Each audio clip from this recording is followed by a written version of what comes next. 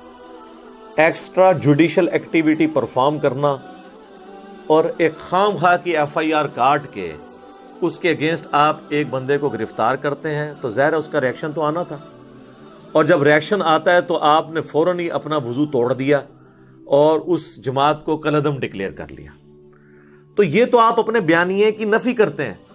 ایک طرف آپ کہتے ہیں کہ ہم نے تمام لوگوں کو قومی دھارے میں پولیٹیکل جماعت کے طور پر لے کر آنا ہے، نان اسٹیٹ ایکٹر نہیں ہونے چاہیے، بلکہ جو الیکشن کمیشن آف پاکستان ہے اس میں رجسٹرڈ ہونی چاہیے جماعتیں تاکہ قومی دھارے میں آئیں. جب کوئی جماعت قومی دھارے میں آتی ہے، الیکشن لڑتی ہے، پھر آپ اسے کالعدم بھی ڈکلیئر کر دیتے ہیں. تو کسی ایک جگہ تو آپ قائم رہیں. یہ دوگلی پالیسی تو نہیں چل سکتی. یہ اسٹیٹ اپنے دشمن خود پیدا کر رہی ہے اپنی غلط ایکٹیویٹیز کی وجہ سے. مجھے بتائیں جب بے نظیر بھٹو کی اسیسینیشن ہوئی تھی اس وقت 3 دن تک پاکستان میں کوئی حکومت نام کی چیز تھی؟ ٹرینوں کے ڈبے تک جلا دیے گئے، ATM مشینیں لوٹی گئیں، ریاستی ادارے کہیں نظر ہی نہیں آ رہے تھے، ملک انہوں نے حوالے کر دیا تھا عوام کے.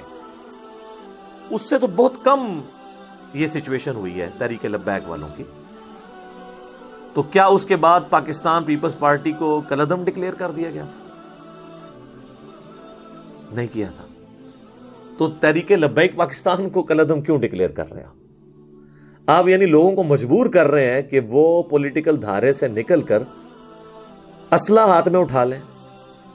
یہ جو چاند ایک ایکٹیویٹیز ہوگی کہ انہوں نے پولیس والوں کو پکڑ کے مارنا شروع کر دیا، یہ تو سارے پولیٹیکل لیڈرز کی ماننے والے بھی یہ حرکتیں کر دیتے ہیں، اور یہ آئے دن اس طرح کے واقعات ہوتے ہیں. اتنی جلدی آپ نے ڈیسیژن لیا، اور ڈیسیژن اناؤنس کرنے والے ہمارے جو وزیر داخلہ صاحب ہیں ان کو شرم بھی نہیں آئی ہے. یہ وہ وزیر داخلہ صاحب ہیں جو الیکشن جب لڑتے ہیں تو اس کے اوپر لکھا ہوتا ہے مجاہد ختم نبوت، اور یہ خود ان کی پرانی ویڈیوز بھی اب یوٹیوب کے اوپر آپ کو مل جائیں گی، لوگوں نے دوبارہ سے اپلوڈ کر دی ہیں کہ جب اسی تحریک لبیک کے دھرنے 2017 میں چل رہے تھے تو اس وقت یہی آ کے ہمیں یہ بھاشن دیا کرتے تھے کہ تحریک لبیک کا ساتھ دیں، ختم نبوت کے اوپر ہم کسی کو اس طرح ڈاکہ نہیں مارنے دیں گے، یہ نہیں کرنے دیں گے، وہ نہیں کرنے دیں گے. اور آج وہی جماعت ہے اور آپ ان کا ایٹیچیوڈ دیکھ لیں. تو یہ تو کوئی طریقہ نہیں ہے کہ آپ دوغلی پالیسی رکھیں. اور ہم سٹون ایج میں تو رہ نہیں رہے ہیں. وہ پنجابی میں ایک محاورہ ہے کہ گل کہندی ہے تو منو منہ کٹ میں تمہیں شہرو کٹاں گی.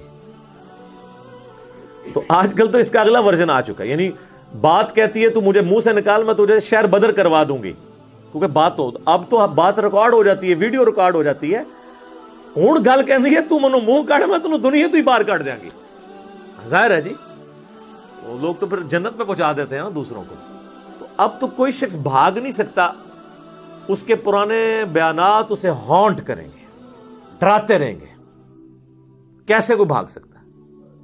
اور یہاں پہ ہمارے ریاستی اداروں کو بھی چاہیے کہ جب وہ 2017 میں پیسے بانٹ رہے تھے فیض آباد کے اندر، اس وقت ان کو کبھی یہ خیال نہیں آیا تھا کہ کل کو یہ اس طریقے سے ایٹیچیوڈ ہمارے گلے بھی پڑ سکتا ہے. ہم تو اس وقت بھی کہہ رہے تھے کہ اداروں کا یہ کام نہیں ہے. اور آپ دیکھیں اس وقت پاکستان کی سب سے بڑی عدالت میں یہ کیس پریزنٹ ہوا، اور اس عدالت کی جو ورڈکٹ آئی، جو ڈیسیژن آیا، وہ ایک پبلک ڈاکومنٹ ہے، وہ آپ کو نیٹ پہ اویلیبل ہے.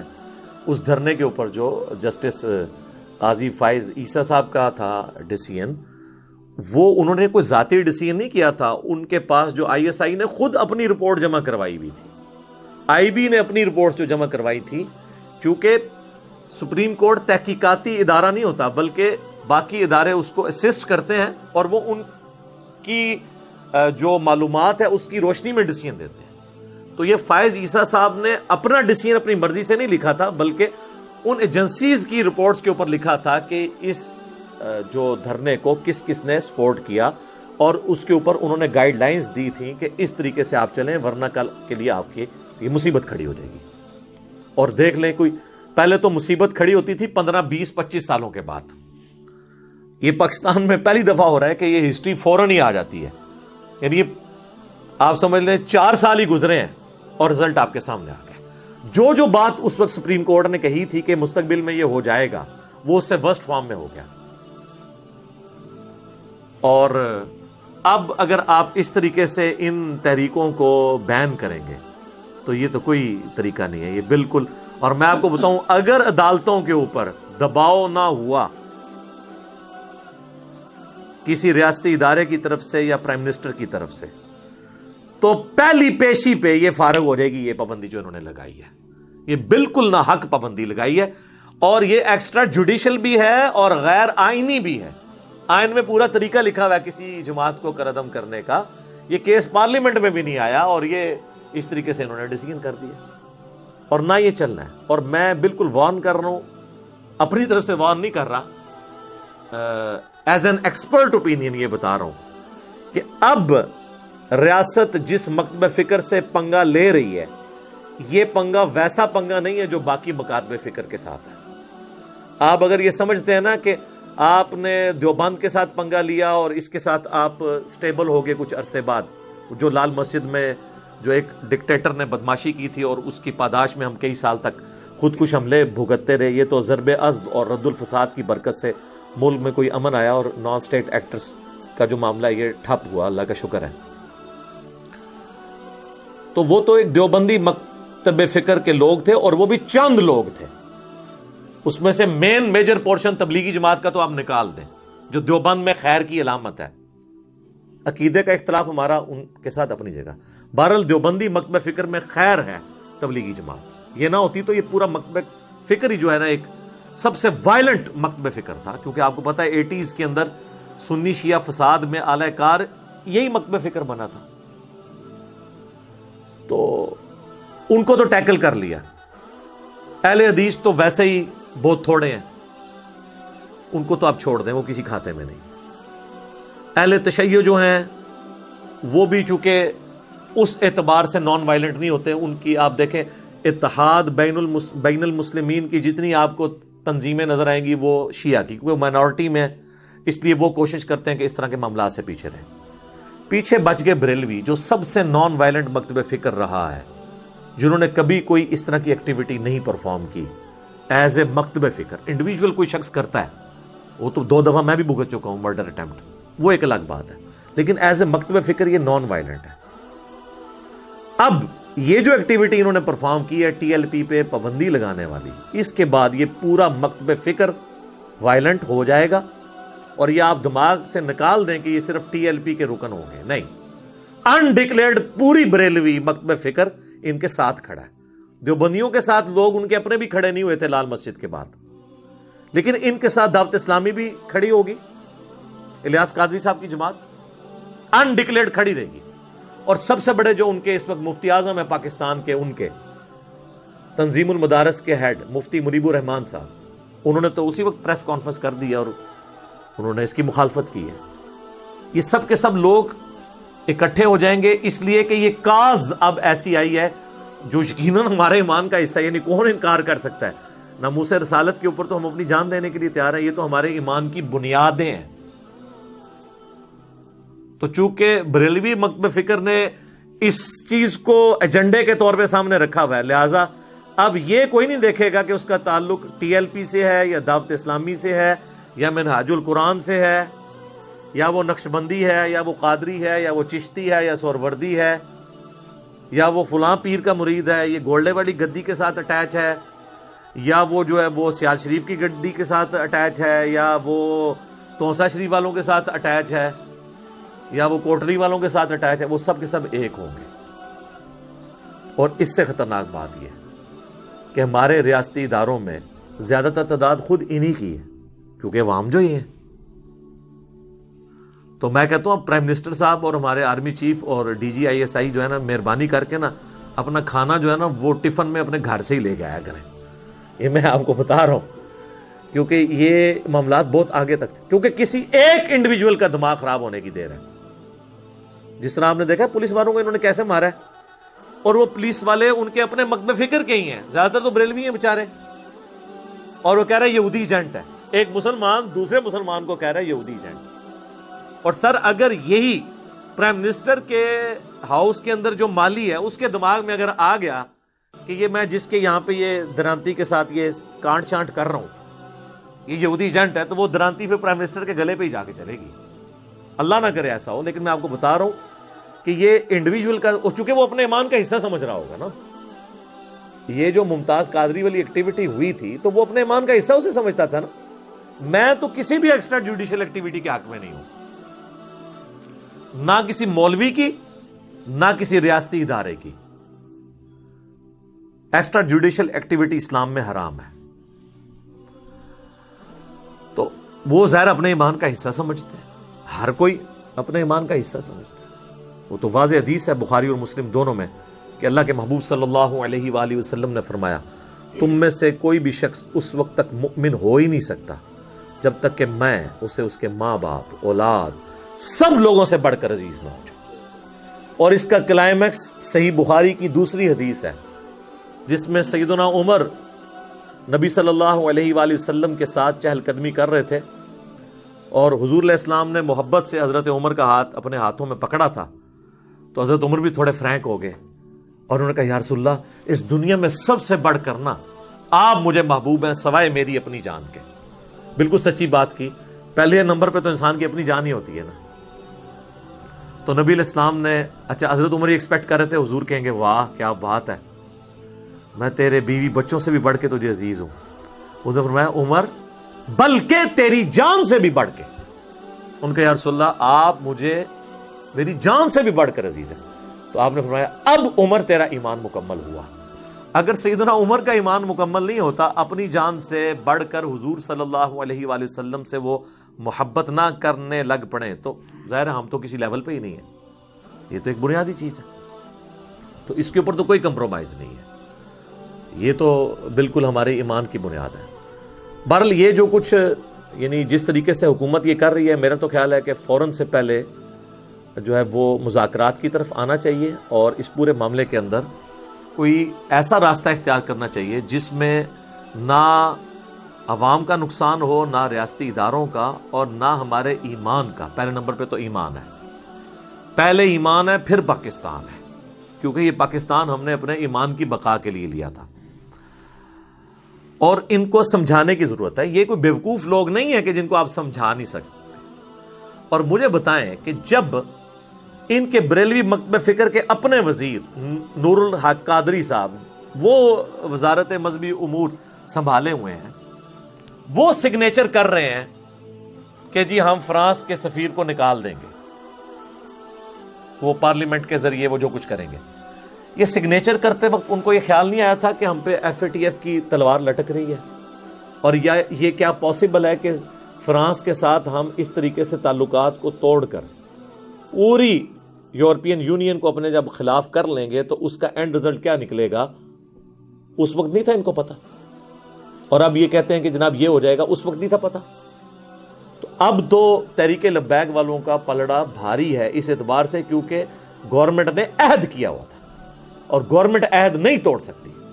قرآن میں واضح اللہ تعالیٰ نے جو 10 کمانڈمنٹس نازل کیے ہیں نا سورہ بنی اسرائیل کے اندر, اس میں اللہ تعالیٰ نے ایک کمانڈ اس حوالے سے بھی بیان کی ہے. اعوذ باللہ من الشیطان الرجیم, بسم اللہ الرحمن الرحیم. وَأَوْفُوا بِالْعَهْدِ, اور پورا کرو عہد کو. إِنَّ الْعَهْدَ كَانَ مَسْئُولًا, بے شک عہد کے بارے میں تمہیں قیامت والے دن اکاؤنٹیبلٹی ہوگی, عہد پورا کیوں نہیں کیا. حتیٰ کہ مسند امام احمد میں حدیث ہے جو مشکات المصابیح میں موجود ہے, نبی صلی اللہ علیہ وآلہ وسلم نے فرمایا جو شخص عہد پورا نہیں کرتا اس کا کوئی دین ہی نہیں ہے, بے دین ہے جو اپنا عہد پورا نہیں کرتا. ریاست جب عہد کرتی ہے تو اس کو اپنا عہد پورا کرنا ہوگا, الا یہ کہ وہ دوسری پارٹی کو قائل کر لے اس بات پہ کہ وہ دستبردار ہو جائیں اپنے مطالبے سے. دھونس اور زبردستی کوئی سلوشن نہیں ہے. اس طریقے سے آپ فریڈم آف ایکسپریشن کا گلا نہیں دبا سکتے. اب رہ گیا یہ فرانس کے جو سفیر والا ایشو ہے, اس کے اوپر تو میری کئی ایک ویڈیوز ان دنوں میں دوبارہ سے لوگوں نے اپلوڈ کی ہیں. میں تو پہلے دن سے یہ کہہ رہا ہوں میرے بھائیوں کہ آرگنائز طریقے سے معاملات کو لے کے چلیں, اور سفیر اگر آپ نکال بھی دیں گے تو کب تک؟ فرانس کی مصنوعات کا بائیکاٹ کریں گے بھی تو کب تک؟ میں انہی سے ہی پوچھتا ہوں جو بہت زیادہ نعرے مار رہے ہوں گے لوگ کہ بتائیں کہ اگر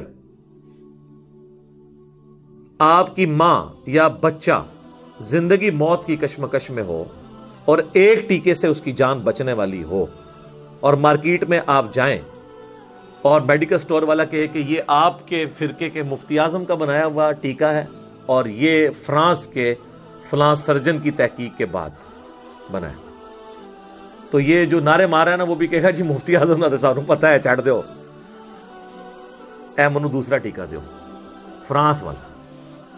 ظاہر جی بہت بڑی کنٹریبیوشن ہے, 80 نوبیل پرائز آ چکے ہیں فرانس کے وہ اس لیب کے لیے جس لیب سے سب سے پہلے وہ کتے کے کاٹنے کی ویکسین نکلی تھی. لوئی پاسچر ایک انسان, اتنا بڑا مسیحا پوری انسانیت کے لیے, 2 ویکسین اس نے بنائی. ایک تو یہ ویکسین تھی کتے کی کاٹنے, پہلے تو لوگ کتے کاٹنے سے مر جایا کرتے تھے, یہ ریبیز کے, یہ اس بندے نے ویکسین بنائی تھی.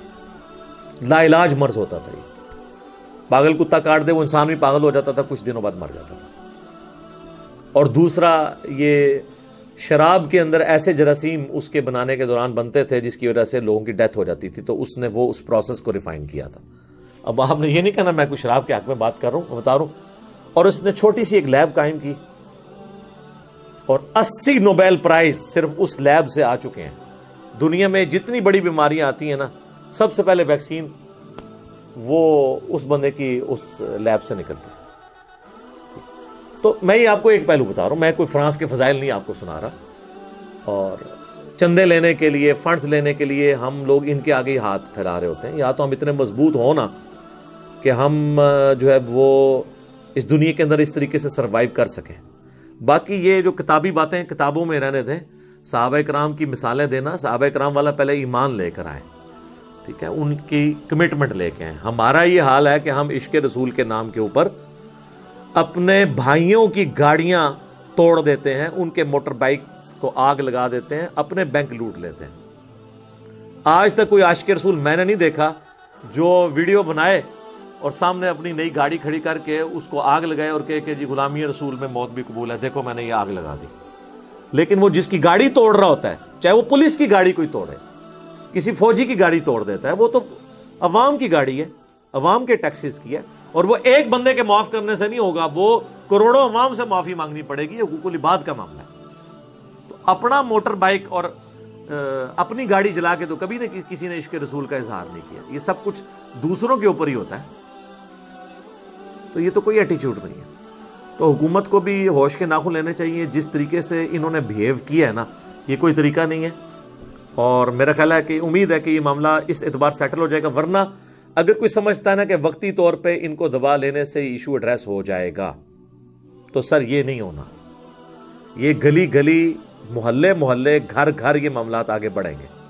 وقتی طور پہ آپ سمجھ رہے ہیں نا دب جائے گا، لیکن آئے دن آپ کو ایسی رپورٹیں ملیں گی جب تک کہ آپ اس کو پولیٹیکلی ہینڈل نہیں کریں گے اور مین سٹریم میں لا کے جماعتوں کے ساتھ پارلیمنٹ میں ان چیزوں کو ڈسکس کریں اور لوگوں کو سمجھائیں کہ وقتی طور پہ ہمیں یہ ڈیسیژن اس طرح کرنے کی ضرورت پڑ رہی ہے، ایف اے ٹی ایف کی تلوار ہم پہ لٹکی ہوئی ہے، ہم آپ کے ساتھ ہیں، اپنے ایمان کو منوائیں۔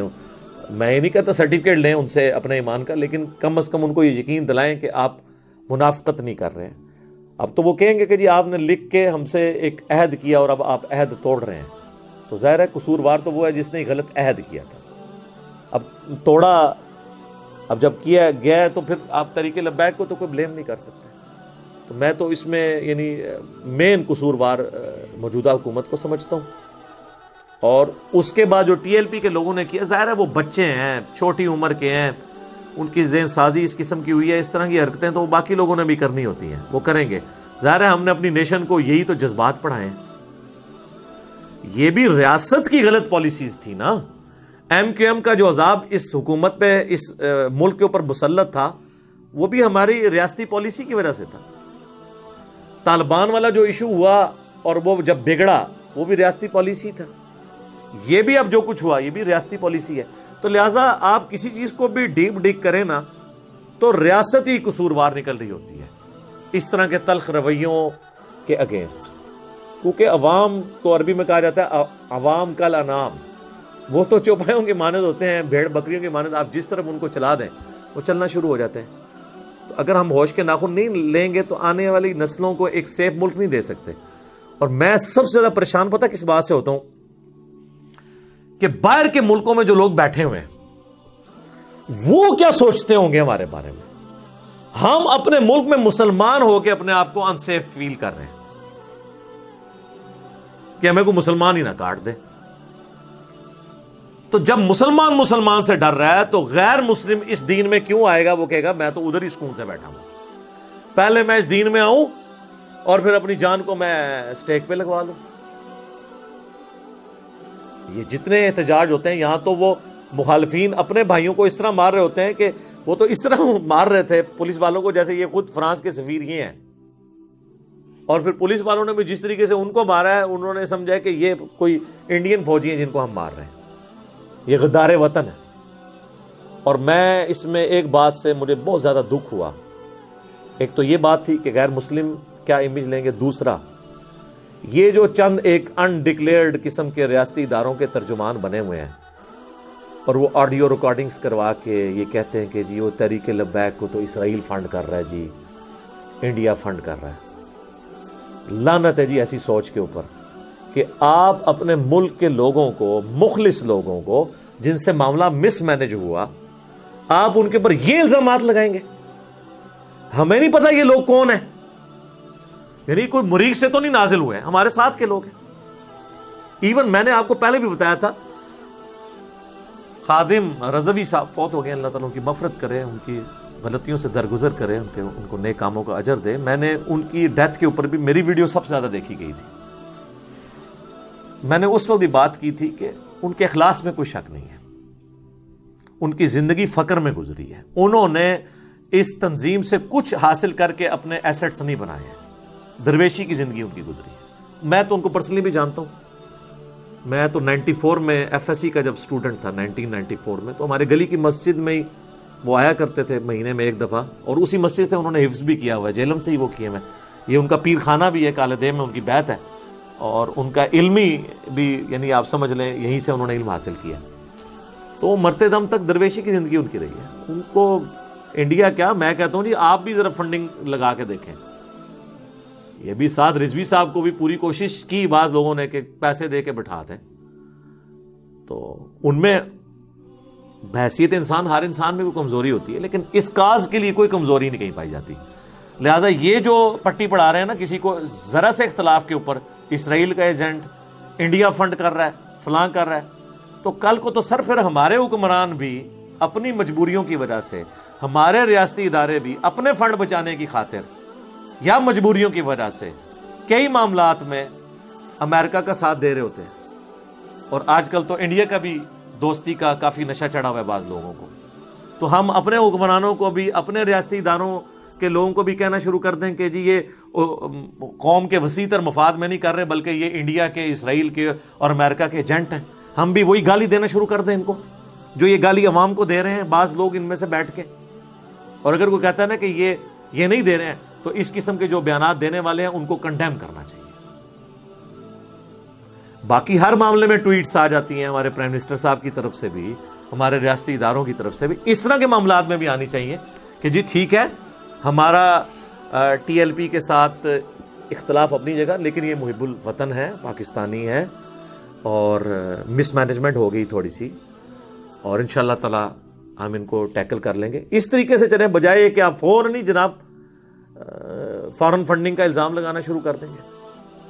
اور جی شواہد مل گئے ہیں، شواہد آج تک آپ لوگوں کی کوئی دلیل کورٹ میں کبھی ثابت نہیں ہوئی، اور پھر کہتے ہیں جی وہ کورٹ میں پیش کرنے کے قابل نہیں ہوتے شواہد۔ آپ سٹون ایج میں رہ رہے ہیں، آج کے دور میں تو آپ لوگوں کی ویڈیو خفیہ بنا سکتے ہیں، فون کالز ٹیپ کر سکتے ہیں۔ آج کے دور میں یہ کوئی ایکسکیوز نہیں ہے کہ کورٹ میں پیش کرنے کے قابل نہیں تھا یہ ثبوت، تو سر پھر آپ کو تو فوراً ان اداروں سے، حکومتوں سے الگ ہونا چاہیے کہ اس ماڈرن دور میں بھی آپ ثبوت نہ اکٹھے کر سکیں۔ میں یہ نہیں کہتا کہ میں انجینئر ہوں تو میرے حوالے یہ کریں، میں آپ کو یوں کر کے بتاؤں، یہ بھی نہیں میں کہوں گا، ورنہ لوگ کہیں گے یہ اپنے چکر میں، وہ کسی پڑھے لکھے بندے کے حوالے کریں، یہ 2 منٹ میں ٹھیک ہو جائے گا۔ پرائیویٹائز کر دیں، آپ دیکھیں کس طرح معاملات سیدھے ہوتے ہیں۔ تو یہ بہانے بالکل غلط ہیں۔ تو اس حوالے سے جتنی مجھے یعنی ایک باتیں کرنی تھی میں نے آپ کے سامنے رکھ دی۔ یہ چند ایک گزارشات تھیں جو میں نے حکومت کے گوش گزار کرنی تھیں، اور عوام الناس کے بھی، علماء کے بھی، کہ معاملات کو افہام و تفہیم کے ساتھ، محبت کے ساتھ، ٹرو اسپرٹ میں، ایک دوسرے سے نفرت کی بجائے کو ایگزسٹ کرنے کے جذبے کے ساتھ ان معاملات کو سالو کریں، تاکہ ہم آنے والے اپنے پاکستانیوں کو ایک امن والا ملک دے سکیں انشاءاللہ تعالی۔ ابھی رات گئے مفتی منیب الرحمان صاحب نے جو اعلامیہ پیش کیا ہے میڈیا کے سامنے اور قوم کے سامنے، ہم اس کی مکمل حمایت کرتے ہیں۔ جو صورتحال اس وقت ملک کی ہے اور حکومت کی عاقبت نااندیشیوں اور ان کی کارروائیوں کے نتیجے میں جو بدترین صورتحال سے اس وقت ملک گزر رہا ہے، اس پر ہم حکومت کے ان اقدامات کی مذمت کرتے ہیں۔ ہونا یہ چاہیے تھا کہ مذاکرات کر کے اور راستہ نکالنے کی کوشش کی جاتی، لیکن جب مظاہروں کا عمل شروع ہوا تو اس وقت جو ہے وہ شیلنگ کی گئی، گرفتاریاں کی گئیں، اور پھر رد عمل ہجوم اور مظاہرین کی طرف سے بھی سامنے آیا۔ ظاہر ہے کہ سعد رضوی صاحب کی جو گرفتاری تھی وہ خود ایک ایسی چیز تھی جس سے پرووک کیا گیا اور حالات بگڑتے چلے گئے۔ ہم یہ سمجھتے ہیں کہ کسی بھی پارٹی کو، خاص طور پر وہ پارٹی کے جس نے الیکشن میں اتنے بڑے پیمانے پر ووٹ بھی لیے ہوں، مین اسٹریم پارٹی ہے تحریک لبیک پاکستان، اس کو کالعدم قرار دینا، اس کو دیوار سے لگا دینا کسی صورت بھی درست بات نہیں ہے۔ اس کے نتیجے میں تو حکومت خود ایسے گروہوں کو پروان چڑھانے کی کوشش کرتی ہے جو مین اسٹریم سے نکل کر اسپلنٹر گروپ بن جائے، اور اس طرح دہشت گردی کی نئی فیکٹریاں وجود میں آتی ہیں۔ ان کو موقف پیش کرنے کا موقع ملنا چاہیے۔ میڈیا پہ مکمل بلیک آؤٹ ہے، یک رخ طریقے سے بات آ رہی ہے، صرف حکومت کا موقف سامنے آ رہا ہے یا اس لبرل اور قادیانی لابی کا جو ہے وہ موقف آ رہا ہے کہ جو اس وقت آگ بھڑکانے میں اپنا بھرپور کردار ادا کر رہے ہیں۔ ہم یہ سمجھتے ہیں کہ واضح طور پر میڈیا پہ سے اس پابندی کو ختم ہونا چاہیے اور سب کو بات کرنے کا موقع ملنا چاہیے تاکہ حالات کو نارملائز کیا جائے۔ جو ہڑتال کی اپیل کی گئی ہے، ہم اس میں یہ ضرور سمجھتے ہیں کہ اس ہڑتال کو پرامن رکھا جائے، حالات کو مزید خراب ہونے سے بچایا جائے۔ یہ سب کی ذمہ داری ہے کہ ایسے لوگ جو یہ چاہتے ہیں کہ کسی طرح سے حالات بگڑیں اور ناموس رسالت صلی اللہ علیہ وسلم کا تحفظ کرنے والے جو لوگ ہیں ان کے بارے میں پرتشدد ہونے کا، انتہا پسند ہونے کا لیبل لگائیں، ہمیں اس چیلنج کا بھی مقابلہ کرنا ہے اور پرامن طریقے سے اپنی جد و جہد کو آگے بڑھانا ہوگا۔ اسی طرح سے ہم یہ سمجھتے ہیں کہ جو واقعات آج لاہور میں ہوئے ہیں، اس میں براہ راست یہ حکومتی دہشت گردی کے زمرے میں آتا ہے، جس میں انہوں نے براہ راست گولیاں چلائی ہیں، اسٹریٹ فائرنگ کی ہے۔ لہٰذا حکومت کو اس کا جواب بھی دینا پڑے گا، اس کی تحقیقات کو عوام کے سامنے بھی لانا پڑے گا اور مجرموں کو کیفر کردار تک بھی پہنچانا ہوگا۔ اسی طرح حکومت نے جو معاہدہ تحریری طور پر کیا ہے، حکومت آئین اور قانون کے مطابق ہوتی ہے اور ان کی ذمہ داری بنتی ہے کہ اپنے معاہدوں کی پاسداری کریں۔ جب آپ احتجاج کرنے والوں سے ان رویوں کی توقع رکھتے ہیں جو آئین اور قانون اور دستور کے مطابق ہوں تو حکومت ہوتی ہے، اس کی تو زیادہ ذمہ داری ہوتی ہے۔ لہذا اس معاہدے پر عمل درآمد کیا جائے اور پورے جو ملک کی قیادت ہے اس سب کو جمع کر کے اس راستے سے اس وقت جو ہے حالات سے نکلنے کی کوشش کی جائے، ورنہ جو آگ خود حکومت لگا رہی ہے وہ خود اس کے اندر بھسم ہو جائے گی، پاکستان کو نقصان ہوگا، اسلام کو نقصان ہوگا۔ اس لیے ہم یہ سمجھتے ہیں کہ وہ لابیاں جو سیکولرزم پھیلانا چاہتی ہیں، وہ لابیاں جو قادیانیوں کو مسلط کرنا چاہتی ہیں، ہر ایک کو دیکھنا چاہیے کہ اس کے ادارے میں اور اس کی حکومت میں اور اس کے پورے اسٹرکچر کے اندر کون سے ایسے لوگ ہیں جو پرووک کر رہے ہیں سچویشن کو اور ان کے حق میں کر رہے ہیں کہ جو ملک اور قوم کے خلاف ہے اور امت کے خلاف ہے۔ لہٰذا ہم مفتی منیب الرحمان صاحب کی مکمل حمایت کرتے ہیں اور اسی موقف کو دہراتے ہیں جو سراج الحق صاحب نے پورے ملک اور قوم کے سامنے پیش کیا ہے پریس کانفرنس میں، اور واضح طور پر حکومت سے مطالبہ کیا ہے کہ وہ حالات کو درست کرے اور جو کچھ اس نے معاہدہ کیا اس کی پاسداری کرے۔